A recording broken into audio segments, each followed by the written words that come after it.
Happy Wednesday, and what a Wednesday this is going to be. Uh, this is Rob Fenstermaker. What are you watching here? It is the Imperfect Action live stream. If you're trying to figure out what this is the Imperfect Action live stream. Who am I? I am Rob Fenstermaker, former corporate burnout survivor turned kingdom builder, your kingdom builder. We're going to have a great conversation today. I got a couple things also coming up this week.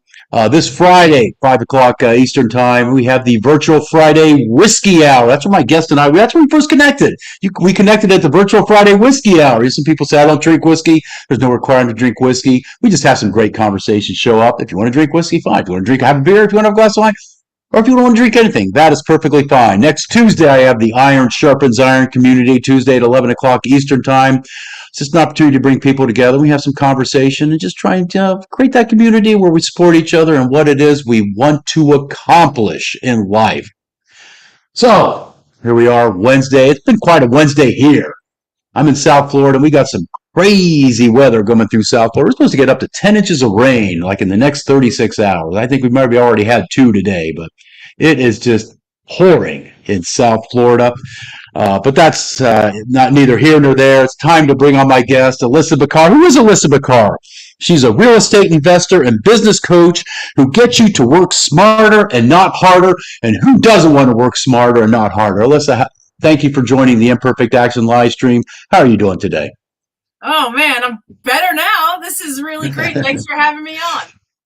Yes, thank you. I was actually listening to a radio show yesterday, and I said, how are you doing today? And the one thing the guest advised is never ask somebody how you're doing today. So I guess we have to reverse that. But we're here on a Wednesday for the Imperfect Action live stream. And there's nothing, the reason I call it the Imperfect Action live stream is I've just seen too many people. They just want the perfect time to do something, whatever it may be. I need the perfect time to do whatever it is I want to accomplish. There's a spoiler alert that there is no such thing as the perfect time. And even if that perfect time, as you described it, were to arrive, you would negotiate your way out from taking action. Wouldn't you agree with that? Yes. The idea of perfection actually keeps us stuck. And it's weird that's That's it. We want perfection in life, and it just doesn't exist. There's no such thing as perfection in life. It's impossible in this life, in this day, in the life that we have now. So quit trying to strive. Just do the best you can.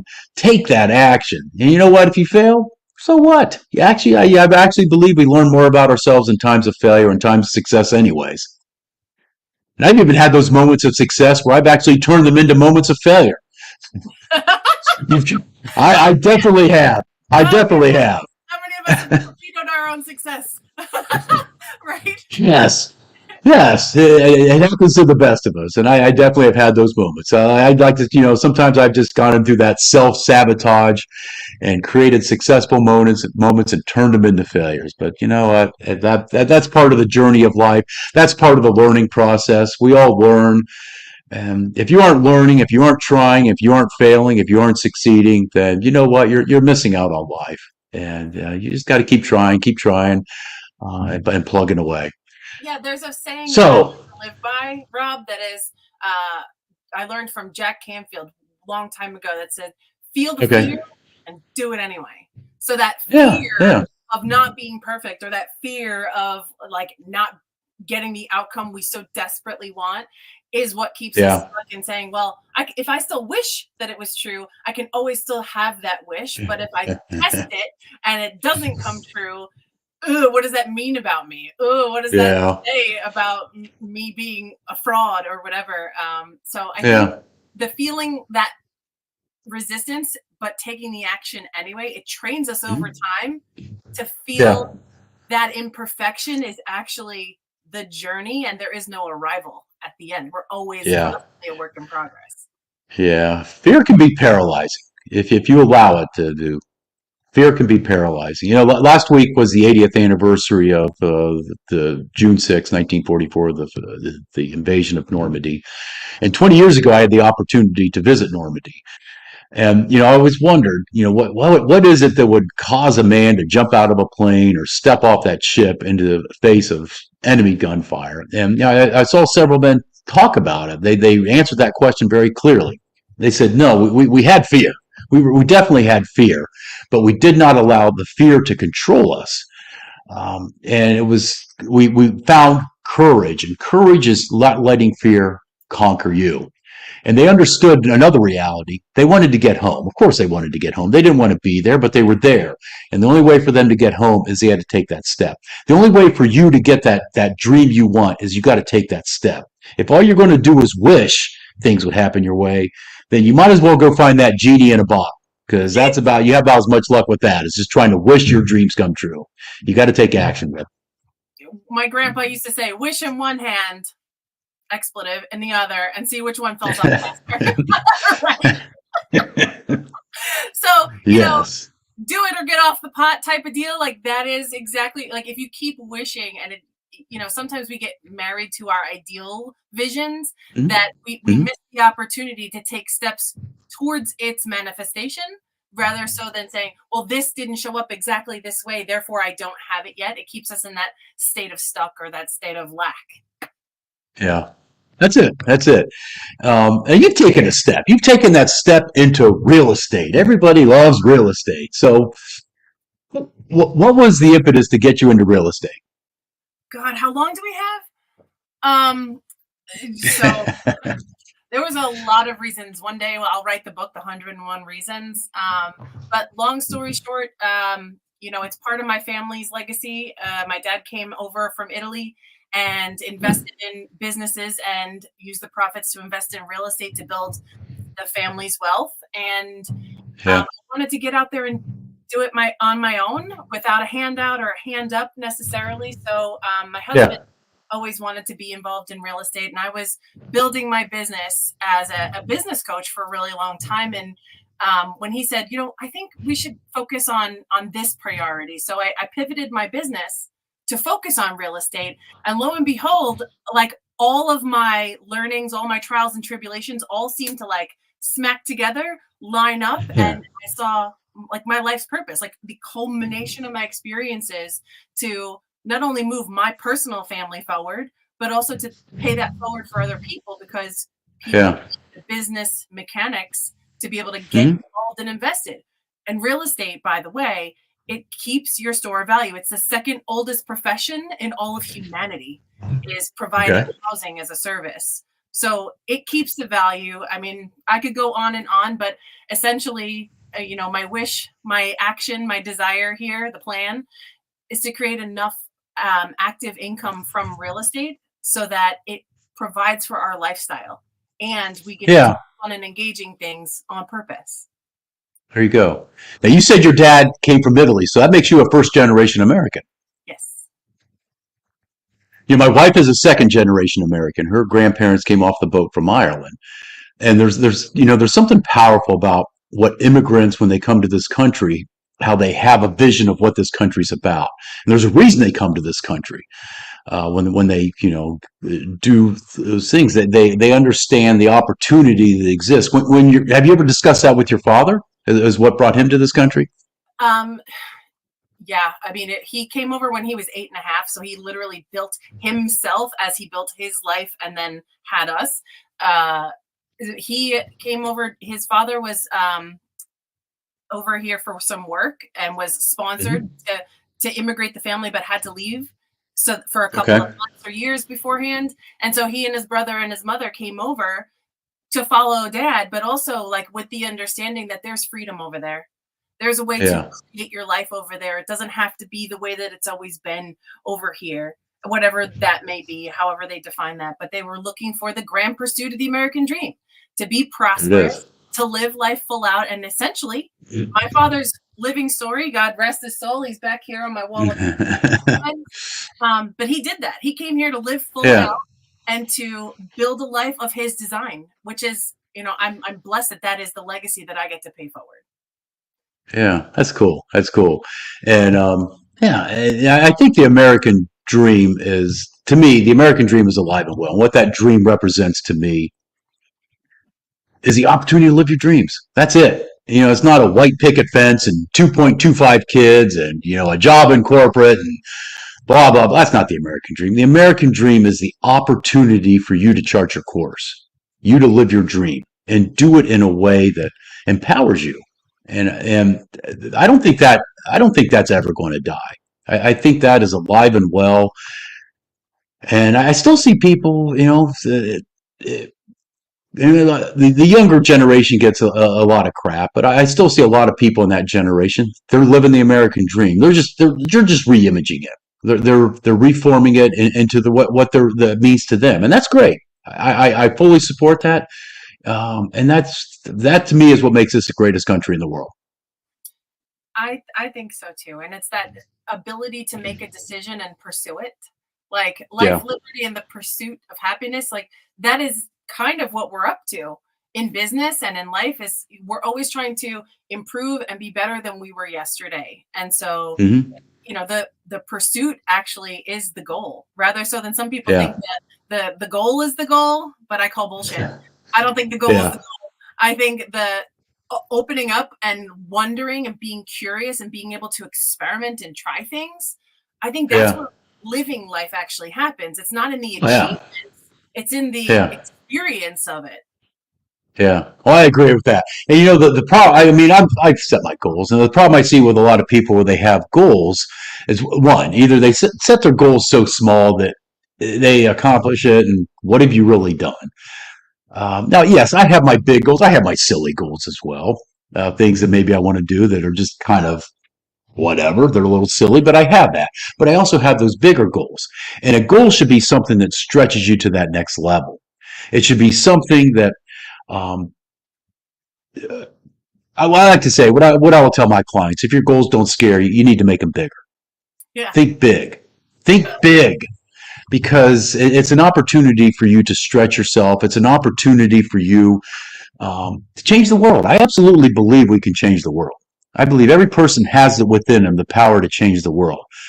Now, can they change it on a macro level? I don't know. But we can certainly change it on a micro level. We can change our world and the world we have connection with. And you never know how you impact somebody's life, that idea of paying it forward.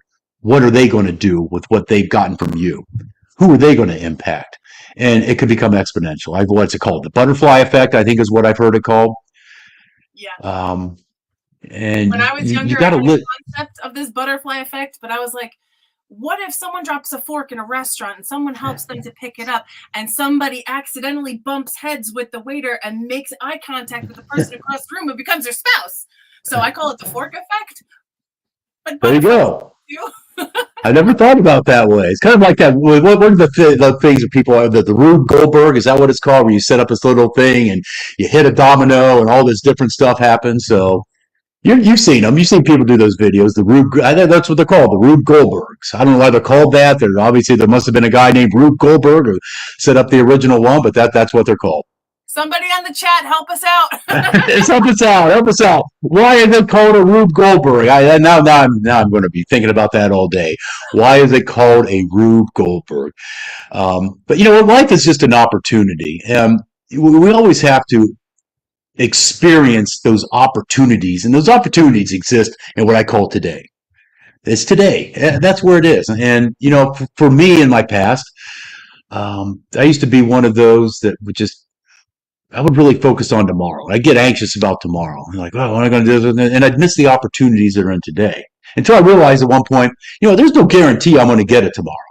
There's no guarantee we're getting it tomorrow. Chances are good I'm going to wake up in the morning, but there's no guarantee that's going to happen. The chances are in my favor. But what I also know is that as I sit here today, I'm one day closer to my time running out than I was yesterday. And I have to be intentional with how I use my time.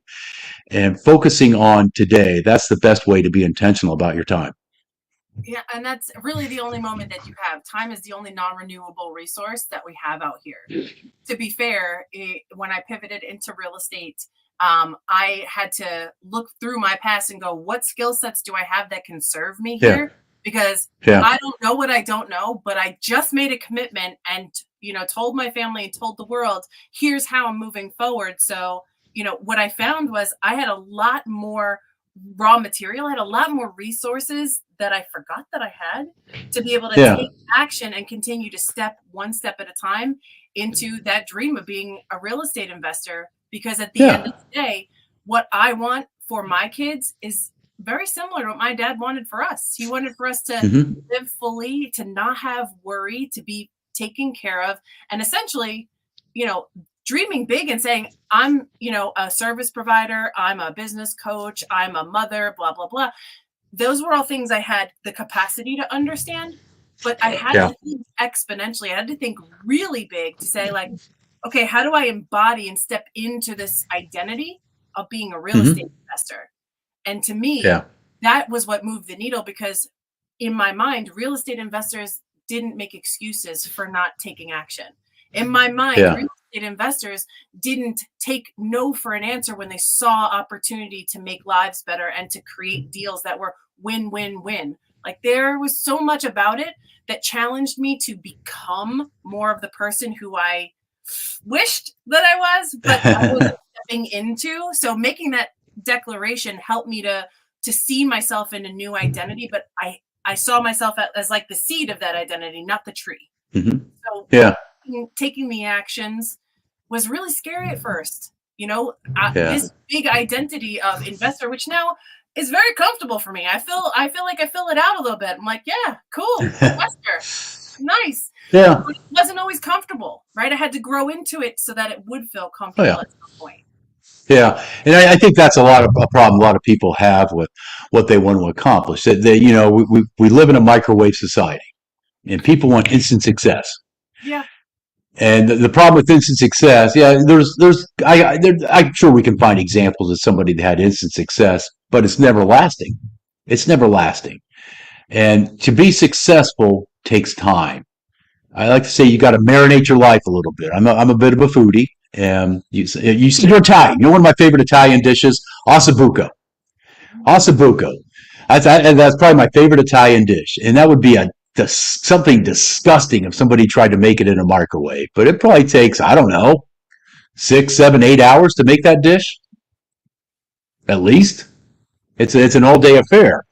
And, that's what life's about. You got to be intentional with it. And I love the way you kind of gave yourself some different descriptions there. A mother, real estate investor, and living life in a holistic way, because we are holistic beings. That's the best way. That's the most, because we can't be one person at work. We can't be another person at home, and we can't be another person when we're out social. You got to be that same person, because you start to compartmentalize your life. It never works. It never works. I've seen people try, and it's exhausting. Something always comes up. It's exhausting. That's it. It's exhausting. It's exhausting. Yeah. Not only is it exhausting, it's unsustainable, because growing up, we were always taught, don't lie, because then you have to remember what you said. And if that's it. Then you have to agree. All your thoughts to justify what you said that isn't true. It's the same thing with trying to compartmentalize. You have to remember, oh, right, I'm in a work environment, but I'm in a work environment at a bar at happy hour. So who might show up? We don't know. Who knows? Something, Alyssa, we've got story for days. But anyway, that's for a different episode. But different day. Who you are is bound to show up. So if you intentionally show up as who you want to be, who you're becoming, it takes the pressure off of who you've been or who you think you should be. Like that shooting that society does on us. You should want a picket fence. You should want 2.5 kids. You should. I mean, there's nothing wrong with that. But that's not, to me, that's not the American dream. That's just not the American dream. Well, how many kids? Now, you mentioned your children. How many children do you have? I have 2. Oh, I have 2. I have 2 as well. I have adult children. So they're out doing their thing, and my wife and I were very proud of what they're doing. They're living their lives, and they left the house early, so we were young empty nesters, and that took some adjustment, but we enjoyed it. We enjoyed the empty nest lifestyle. So I mean, I've got teenagers right now, and I've got one of them who's been telling me for years she's moving out, not out of like yeah, repelling from us, but like she's itching for that she's itching. Yeah, experience of being independent. So much, it's yeah, beautiful to watch. But talk about like the foundation of that. Where did she pick that up? yeah. I have no idea. Yeah, the thing, yeah, that's it. And both my children were the same way. It was just more of that independent, kind of a little bit of a rebel mindset, especially with my oldest one, a little bit of a rebel mindset, which is fine. She definitely got that from me. But the one thing that, as far as how my wife and I we raised our children, I'm sure you've done the same thing. We weren't their best buds. We didn't treat them like that. We raised them in a way to be quality young adults, be a quality young woman and a quality young man, and they're doing very well with their lives. They're getting on. They're getting things figured out, and that's all I ask. Get stuff figured out. And I don't. If they want my advice, I'll give it to them, and I'm not going to give them unsolicited advice of how to live their life because it is their life. If they want my advice, I'll give it to them. None of us really want unsolicited advice. That's the whole No. reason why you should. If anybody's saying that to you and you haven't asked them for their opinion, most people, and if you find yourself saying it when someone has not asked you for your opinion, yeah, you should close the mouth at that point. Close the mouth. Yeah, because we like to discover. Like that's part of the thing. I think our industrial upbringing in this day and age has kind of led us astray. Is that we're not built to sit down, shut up, and follow directions. We're built to explore, to create, and to learn as we go. Like the real meaning of education is to discover from within, to get curious and to experience. So when I figured that out, I was trained as a human potential trainer 12 years ago. And then I watched my kids come home with the mentality of the things that I was helping people in their 50s and 60s stop doing. So I'm like, oh crap, what do we do? So I couldn't unsee that. I'm a human potential trainer outsourcing my humans. So we homeschooled them for 6 years.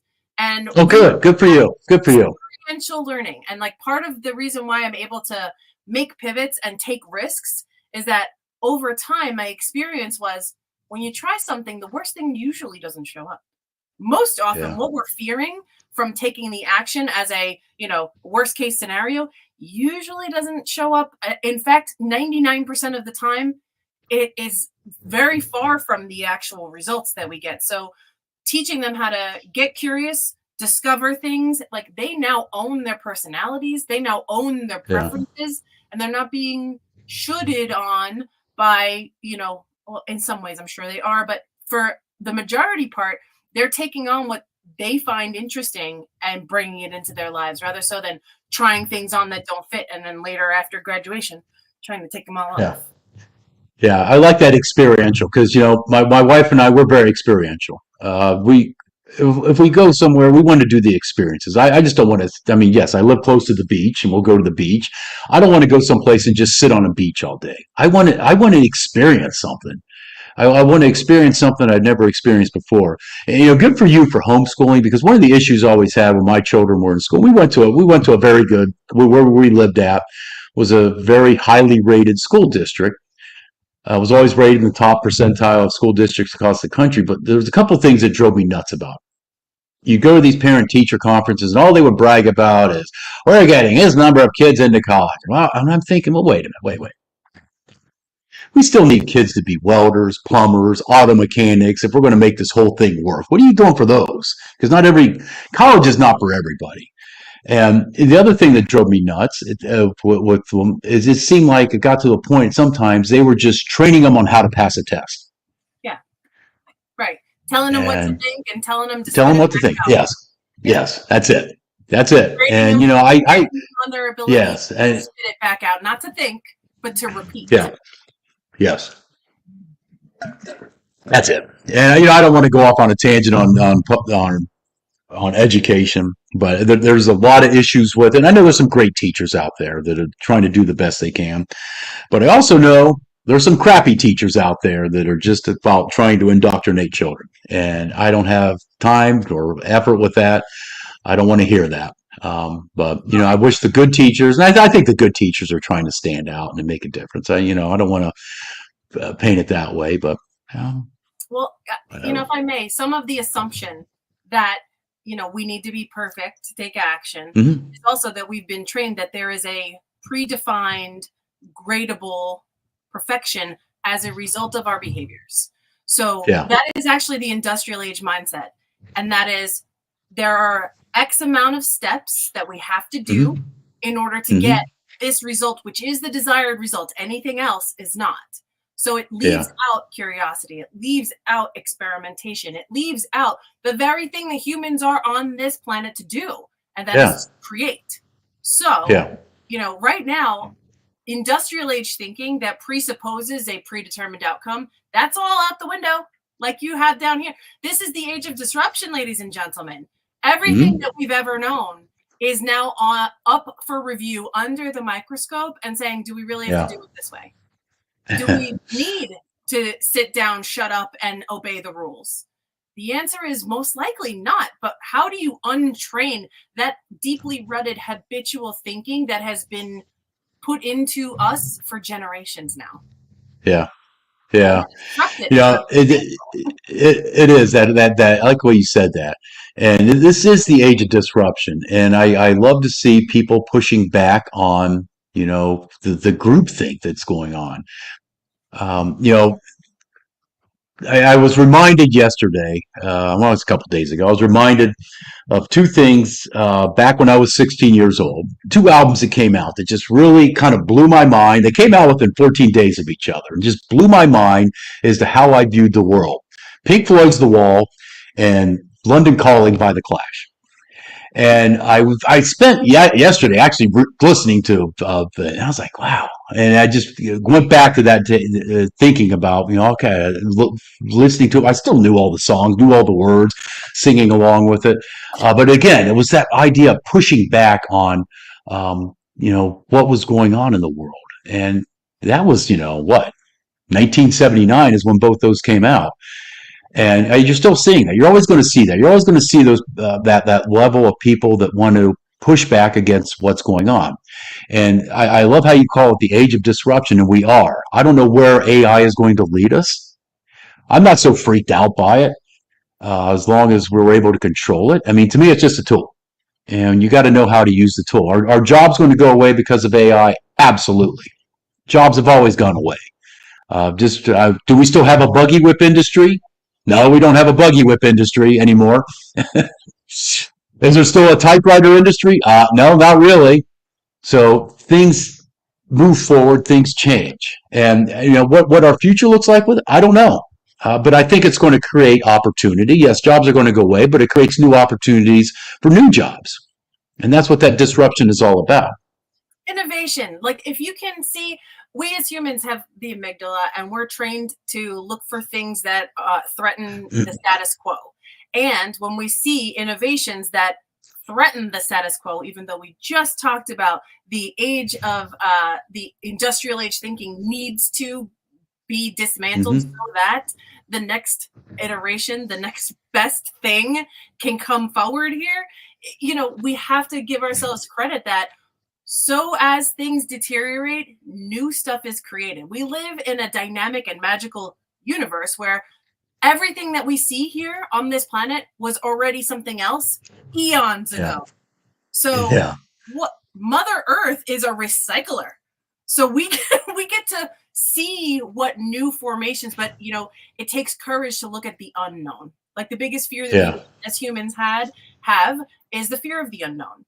But so as we watch things go away, deteriorate, diminish, we wonder, where's that going to go? It's going to nothing. But what you're not seeing is over here, it's something else is blossoming. Some other aspect of life or some other way of thinking is emerging. So as things deteriorate, one tool I try to give everybody that I meet is, so as things deteriorate, other things are being born and growing. to trees. Just look to nature, and you'll find this cycle happening over and over again to ease your mind that watching jobs disappear. Yes, it might be the job you do today, but what if you have to quit doing something you kind of don't like to actually move into something that you really freaking love? Yeah. Yeah. And you said that there. I think the people that are the most alarmed about, losing my job, they're the ones that probably are miserable. They're like, oh God, it's Monday. Thank God it's Friday crowd. So yes. And there's a lot to it, right? We're trapped by our current thinking, and we're encouraged, and it takes courage to look at who we're becoming. Like that 10x thinking you were talking about. Actually, I have a book recommendation. This book is changing a lot of my life and a lot of my clients' lives. 10x is easier than 2x. So when you think about linear, incremental change and how it doesn't really move the needle for people, it's because it doesn't scare you enough. This is written by one of the greats out there in the business development and training realm, Dan Sullivan. So if you have not picked this book up, go read it. Yeah, I will have to. You several people have mentioned that to me, and you said Dan Sullivan, correct? I'm familiar with Dan Sullivan. Very, very familiar with him. And kind of circling back to what you said, the Book of Ecclesiastes says there is nothing new under the sun, and that is very true. There's nothing new under the sun. Nothing. We have these new things, but it's nothing new. We just kind of give them these sophisticated names and think, we've moved forward, but we're still dealing with, the same issues that we've been dealing with for thousands of years. It's just a different name. That's it. That's all it is. It's just reimagining. That's all it is. It's what everybody is doing currently. They're all reimagining new ways, new to them, to do something that seems trite, old, or broken. And innovation is what we're here for. That's why we find all the problems, because if you have the ability to identify a problem, you also therefore have the skill set to create the solution. Yeah.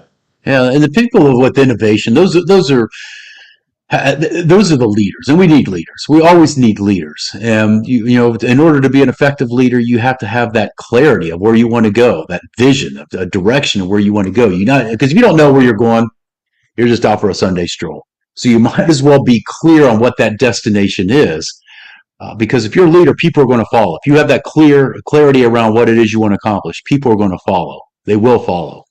So you got to take them on that journey with you. And we're all leaders in some way. Sometimes we just have to lead ourselves, but we're all leaders in some way, whether we recognize it or not. We all have the ability to lead. It is true. And leadership comes from the courage to listen to that silent or somewhat whispery voice telling you what you most want. We spend so much time denying ourselves that we almost have become deaf to that, little voice of intuition. But if you're feeling it or you're hearing it, it's meant for you to have courage to take that on. Not only will benefit you in that action, but it'll benefit everyone who's looking to you for advice, who looks up to you, people who maybe think that they can't do it, but then they see you do it and go, oh, but I identify with that person. I identify with the lot in life that they have been, and they're creating something interesting. And you're opening up doors of possibilities for other people by taking action and leading yourself into your courageous actions. Yes. Well, Doug Hubbard is a late arrival. And you know what else Doug Hubbard is? He also attends the Virtual Friday Whiskey Hour, which is coming up this Friday at 5 o'clock. I've actually got to give Doug Hubbard credit for the impetus to getting the Virtual Friday Whiskey Hour started over 2 years ago. He suggested, why don't we just do an online, he calls it the whiskey tasting. So we started doing it, and it's kind of more from there. We have some incredible conversations. And like I said earlier, listen, that's where you and I first connected, was at the Virtual Friday Whiskey Hour coming up this Friday. I went and got Applejack just so that I could attend that meeting. Applejack, okay. I'm not even sure what I'm going to do. So we were up in Ohio. I shared with you before. My wife and I were up in Ohio for a little bit over 2 weeks, and there's a distillery there. They actually has a restaurant distillery. So we went there, and I picked up a small bottle. It's called Whiskey War. They won all kinds of awards with it, so I picked it up. So maybe that's what I'll drink this Friday. I don't know. I'll get it figured out. So. I don't know yet. I usually don't decide till about 3:30. All right, what am I going to drink today? Sometimes I make an old fashioned. Sometimes I make a Manhattan. Sometimes I just drink it with some ice. Who knows? Who knows what I'm going to do? And sometimes we show up with our mugs and drink water. There you go. That's it. A mug of whiskey. Yeah. I have to keep a jug of water and a mug at my computer at all times because Yes. I don't know about you, but drinking coffee all day, Oh no. No, woo! I don't. You know what? I do like coffee. I drink my coffee. I get all my coffee drank before 8 o'clock in the morning. So I actually put that's kind of my breakfast. You know what I put in my coffee? I put Irish butter and coconut oil into my coffee. And you would think, ew, but it Oh, tastes that's right. delicious. It tastes delicious, and Yes. I make my coffee nice and strong, make it very strong. I like the real dark roast. Right now, I've got a French roast, and when that's done, I've got a Cuban roast, which is another really dark, strong tasting coffee. The foo coffees, no, don't give me that. I just like the straight coffee taste. I'm not into the foo stuff. Somebody prepared coffee like that for me about 2 years ago, and I thought it was going to be gross, but it wasn't. It was really Yes. refreshing, and I didn't Yeah. need to put dairy in it. And that to me lately has been Yeah. like the big question is dairy and our grains something my body can tolerate or not. And Yeah. I just feel better when I am using proper fuel. And so questioning my Yeah. choices actually helps me to have a clearer mindset throughout the day, to have more Oh, it sustainable is. energy, to feel more confident. So, like, you never really know what is fundamental for you until you start Yeah. experimenting and taking a look at It's what experiment. is working and what doesn't. Yeah, and you kind of, what did I do? Here it is. There it is. I was trying to get that up. I kind of messed it around. Experimentation. And you mentioned water. I drink a lot of water. I mean, pretty much all I really drink is water and coffee during the day. That's it. Uh, that's it. And, the stuff we put into our bodies, too. That's important. The food we put into our bodies. I'm on this new kick now. I started doing it. I eat 2 stalks of celery every day. I just kind of read about how much of a superfood that celery is. And you actually I think you burn more calories eating the celery than you actually get from it. I really think that's the case. Um, but check out the health benefits of celery. I eat 2 stalks every day. When I first eat, that's the first thing I eat. 2 stalks of celery every day. I might experiment with that because if you don't try it, you don't know. And that Yeah. part of experimentation for me is when I took the assumption off that I had to get it right. Right. Again, back to that thinking Right. that there is a predetermined answer that you're supposed to arrive at. And when I took the Mm-hmm. pressure off for getting it right, and I was just like, I wonder what's going to happen, using that curiosity to guide what I would do or what I would entertain, Yeah. it became more fun. Like experimenting with my business and Oh, yeah. experimenting with methodologies and ways to connect with people, or ways to live life even. That's where I actually discovered some of my core skill sets. So, I grew up in the family business making bagels. So I was, time to make the donuts except the bagels. That's what we were doing at 4 a.m, opening up, Yeah. making the coffee and serving the customers, opening the doors at 5 a.m. Mm-hmm. But I assumed that life was wake up from a dead sleep. Holy cow, I need to be to work in 20 minutes. Get my butt to work and immediately start preparing things so we could be ready for the customers. I started experimenting after I was long gone from the bagel business and onto my professional career.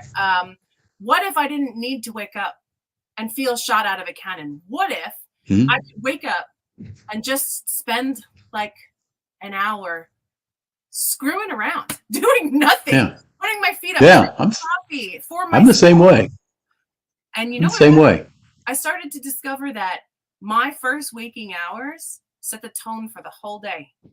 That Absolutely. experimentation, Absolutely. I didn't realize I was living unconsciously. It was just the habit of the family business that you slept as long as you could, and you popped out of bed with adrenaline of, oh crap, I'm going to be late. You get there, you drive fast to get there, and then you serve the customers as fast as you can until by the time you get home, you fall on your face and you're taking a nap. That way of living was like living on an adrenaline high, and it is. had to pay the price for it. It's not healthy. It's not healthy. It's not healthy. Because So when I used to live that way, I have not used an alarm clock in probably 15 years, but I still get up. I'm still up by 5:15. I still just wake up at 5:15, um, and I just get up. But when I would live that way, I know by Sunday afternoon I could keep my eyes open because your body's going to demand some rest at some point. And that Sunday nap, I mean, I was out, just comatose. By 1:30 on Sunday afternoon, hey, peace out. yeah, me too, but for a different reason. I was exhausted, and we were done working at the bagel store by 1 o'clock. So by 1:30, I was out. In fact, something I discovered from that way of life that I kind of took with Mm, me was that in the afternoon I would crash, fall asleep, and naturally wake up 3 hours and 15 yeah, minutes later. So I discovered yeah. something by accident by experimenting with my sleep cycles, that my full night's sleep is two of those put together. So Yeah, I graduated college and I was home, my early 20 somethings, like everybody else gets to go out until midnight to 4 a.m. Because in New yeah. York, the nightlife goes until the sun You comes up. get yeah, yeah, yeah. I always kid my wife. New York City is the place you can buy Chinese food at 4 a.m. Hmm. Yeah. And it's not good for your circadian rhythms, but No. I figured out that I could still have somewhat of a social life as an early 20 Yeah, something, and yeah. figure out that I would get good sleep after work and then good sleep before work.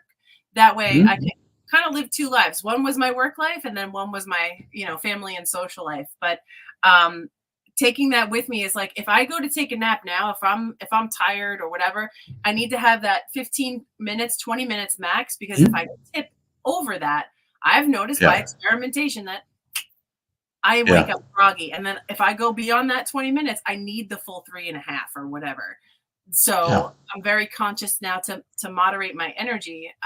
But like, to the point of experimentation so that you can get mastery. If you're having fun experimenting and you're not expecting an outcome that has to be, otherwise you're not happy, that's the 1% of the time. Was Yeah. it Thomas Edison had 10,000 failures before he invented Right. electricity or the light No, switch? he said I never once failed at making the light bulb, but it took me 10,000 tries to perfect. That's right. So his outcome, he was determined to get to the outcome, but he didn't Yeah, despair or give up when he didn't have that at the first shot. That kind of is what yeah, I'm getting at with experimentation to mastery, because the more experience you have with stuff that lights you up, with stuff that is important and meaningful to you and to other people, you'll figure out what your purpose is. And I listen to all sorts of people out there going, if you're living on purpose, then you'll have a better experience of life. And for some of us out here, it's a weird thing to try to like determine what I think my purpose is. Like, you have to kind of experience and figure it out live. yeah. You do. Keep trying things, and I've seen a lot of people that they're living the expectation that others have put on them. Yes. My dad was a doctor, his dad was a doctor, and his dad was a doctor. I'm going to med school, even though he doesn't want to go to med school. He wants to do something else. He wants to be an actor, whatever it may be. It's the movie. As I'm saying, I was reminded of a movie, Good or not Goodwill Hunting, Dead Poet Society. Oh, sorry. Dead Poet, well, yeah, the Dead Poet Society, where the one kid, he wants to be an actor, and his dad takes him out of school, and he offs himself. But that's just it. Too many people are dealing with the expectations of what others expect out of them, and they're missing the opportunity to live that life for the moment, for what they want to do. Yeah, They feel maybe they're going to let others down, and they don't do that experimentation that you talked about. it's true. I was once shamed, blamed, and criticized for experimentation because I wasn't a really great corporate employee. I Yeah. went for job after job and I did what I could. I went full steam ahead and did my best. And then I would hit a ceiling, or I would hit the end of the road where there was no more growth or expansion for me. And I would kind of get pissed. Like, there's no Yeah. more for me here, but I had this idea that I should stay. So I kept, quitting and iterating, taking on a new experimentation, trying a new job, trying a new industry. I went from food to Hmm. finance to fitness and back again. And it took me so much criticism because people are like, why do you keep quitting? Why do you keep giving up? You must be a quitter. And like, thank God I didn't listen to those people, but it plagued me for a while, thinking, well, maybe I am a quitter. But something inside of me was like, no, that if you would have stayed, you'd be settling. And there was something inside that said I was not willing to settle for a life that was like restrictive to me. I knew there was like an energy inside of me and something that needed, I wanted happiness at the end of the day, and I wanted to feel productive. And as soon as that went away in a career direction that didn't define me, I'm like, I love financial services. I was licensed to the nines early in my career, but I couldn't find the passion in it. I tried every angle of that business until I was like, you know what? I need to move on to something different. Something that fulfills you. Something new. And that's the curse of corporate that a lot of people, that's the curse I experience, is that, you get enticed with corporate because they give you a nice pay. They give you all these benefits. They give you a 401k and all this stuff. And you kind of get sucked into that. And I don't know how many people I saw in corporate. I've seen the statistics that, 75 to 80% of people that are in that job, they're not engaged for a multitude of reasons. It could be they're not living, what it is they want, or there's the other inverse, just bad leadership. I mean, I definitely saw some bad leadership in corporate that, just kind of, you go in, you're like, oh, good grief, I got to deal with this asshat again today. Yeah, it brings you down, man. And just it does. If you're trying to compartmentalize your life and your work is a suck, and you try to go home and be, a super parent or super spouse, it's going to bleed into the places you don't want to go. So you might as well rip off the Band-Aid and do the things that rip it off, man. Going to make rip you happy, it off, or that are going to allow you to take risks so that you can live full out. It's the one thing my dad taught me that he lived that I'm like thankful for. Yeah. And I get, not everybody wants to leave. I get that. But if you're just creating that identity around that 9 to 5 corporate position, it's going to end at some day. It's going to end at some point. It's a guarantee it's going to end. You've got to have something else in place. So why not experiment now and create that mastery about what it is you want to do outside that 9 to 5? Find those things. Find those things that create significance in your life. Because I believe if you pursue significance first, success follows along. And start living for significance first. And we all have the opportunity to do that. And it looks different to each of us. We're all unique. And how we create that success is going to be unique, or that significance is going to be unique to us. Whatever you want to serve, however you want to do it. But I think significance is found through service, serving others in a powerful way. Yes. That's it. And to be honest, that's one of the things that was really attractive to me about being a coach and being an investor is that it's, you get to choose where to focus your energy and your dedication to improve people's lives. Again, assuming you're not a slumlord and looking for the most revenue out of the littlest benefit to the people paying you, right? When I talk to people who are, former CEOs, CFOs, lived the corporate dream and are now either got a golden parachute or itching for what comes next because they don't want to be retired and tired on the couch. They want to be doing something active. Helping them build that strategy, build that passive income business model around investing in real estate and creating passive income. Listen, it's what I'm doing for me. I pay it forward. Because I think there are a lot of people who think, I'd like to become and continue to be the captain of my own destiny well into the rest of my life, not at some arbitrary, you're too old to work date, right? So empowering people to go out there and create a strategy for themselves and to learn about it and find what excites them in it. Because to me, real estate is the ultimate asset class. It's the thing that holds its store of value. So I'm excited about it. And when people resonate with me on that, they can turn around and build something for themselves. They don't have to do it the way that I did it, but the same business rules apply.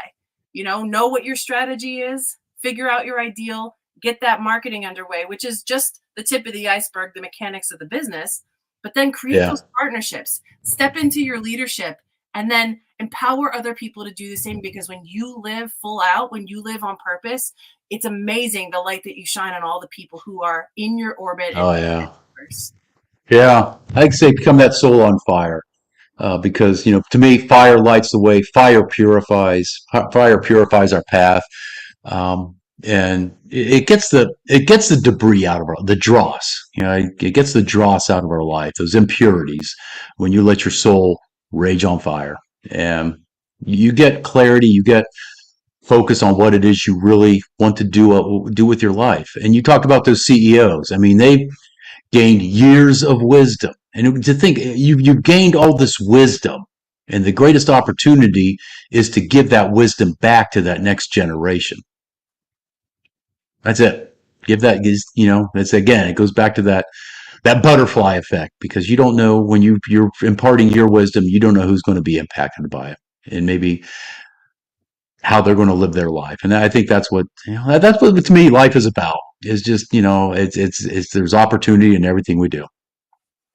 Absolutely. I have a mentor who said, turn every problem upside down and say, I wonder what the opportunity that this is. And when you start thinking from that frame, that problems aren't problems because they're problems are just opportunities in disguise. If you choose to see it that way, it's amazing the growth that's possible. And it's amazing what you get to create from looking at it with a progressive and action-oriented mindset.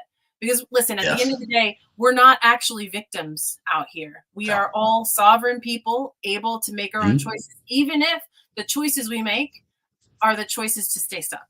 Like once you know that choice is everywhere, even the habits that you have are remnants of choices made past that have just become habitual.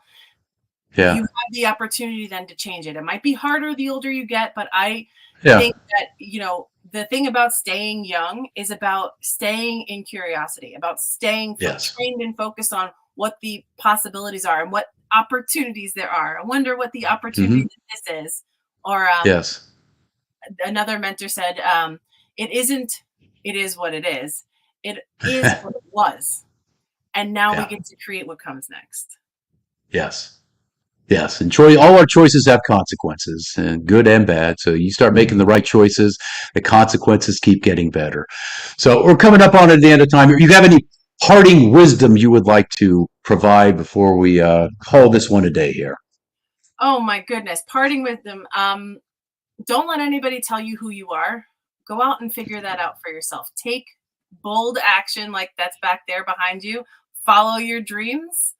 Because those are the breadcrumbs that your wisdom inside is giving you, if only you will listen. Yes. And I forgot to get your contact. So if we want to reach you, this is your email, Alyssa at theconsultress.com. If they want to check out your website, theconsultress.com. You mentioned earlier you're going to update your website here soon. But if they go to your website, what will they see?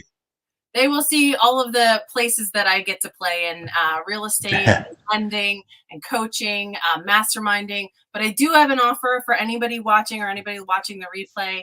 I have discovery calls that help you to more firmly determine where you are and where you want to be. And if real estate is part of your exploratory strategy, don't wait until the final end to start figuring it out. Start exploring that now. Open up that curiosity. So you can text me and we'll put a discovery call on the books. My number is 516-782-5428. I'm right here. There you go. There it is.